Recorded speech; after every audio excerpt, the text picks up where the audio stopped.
Hi viewers, welcome to Siddha health tips. பழங்கள் பொதுவாகவே உடம்புக்கு ஆரோக்கியத்தை மட்டும் கொடுக்கறதோட இல்லாமல் அழகையும் கூட்டக்கூடிய திறனும் உடல் சம்பந்தமான பல ப்ராப்ளத்தை சரி செய்யக்கூடிய திறனும் அதிகமாகவே இருக்குங்க. இன்னைக்கு நம்ம பப்பாளி பழத்தை வச்சு எப்படி ஃபேஷியல் பண்ணலாம், அதனால கிளியர் ஆகும் ப்ராப்ளத்தையும் இன்னைக்கு ஹெல்த் டிப்ஸ் மூலமாக நான் உங்களுக்கு ஷேர் பண்ண போகிறேன். ட்ரை ஸ்கின் இருக்கிறவங்க பப்பாளி பழ விதையை நீக்கி ஒரு கப் அளவு எடுத்து அதில் தேன் 2 ஸ்பூன் அல்லது 3 ஸ்பூன் அளவு சேர்த்து நீங்கள் பேஸ்ட் மாதிரி ரெடி பண்ணி ஃபேஸில் நெக்கில் அப்ளை பண்ணி 20 மினிட்ஸ் கழித்து நார்மல் வாட்டரில் வாஷ் பண்ணிங்கன்னா போதும். உங்களுடைய ஃபேஸ் இந்த ட்ரை ஸ்கின் இருக்கிறவங்களுக்கு சீக்கிரமாகவே சரியாகுங்க.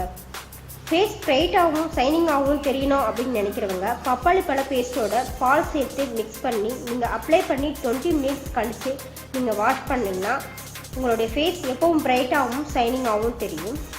நன்கு கனிந்த அரை பப்பாளி எடுத்துக்கோங்க. அதை ஒரு கப் அளவு பேஸ்ட் மாதிரி ரெடி பண்ணி கண் உதடுகளில் படாத அளவுக்கு கழுத்து மற்றும் முகங்களில் நீங்கள் அப்ளை பண்ணி ஒரு 1/2 hour கழித்து நீங்கள் வாஷ் பண்ணிங்கன்னா உங்களுடைய ஃபேஸ் எப்பவும் யங்காகவும் இருக்கும். ஆயில் ஸ்கின் இருக்கிறவங்களுக்கு கூட இது சீக்கிரமாகவே சரி பண்ணுங்க. இதை வீக்லி ஒன்ஸ் ஆகுது நீங்கள் கண்டிப்பாக ஃபாலோ பண்ணணும். ஸ்கின்ல வரக்கூடிய பருக்கள், தழும்புகள் இது ரெண்டையும் சரி பண்ணணும் அப்படின்னு நினைக்கிறவங்க பப்பாளி பழத்தோட எலுமிச்சை சாறு நீங்கள் கலந்து ஃபேஸில் அப்ளை பண்ணி 15 மினிட்ஸ் கழித்து நீங்கள் வாஷ் பண்ணிங்கன்னா உங்களுடைய அந்த பருக்கள், தழும்புகள் சீக்கிரமாகவே சரியாகும். இன்னும் இது போல் பயனுள்ள தகவலை தெரிஞ்சுக்கணுன்னா தொடர்ந்து எங்கள் சேனலோட வீடியோவை பாருங்கள்.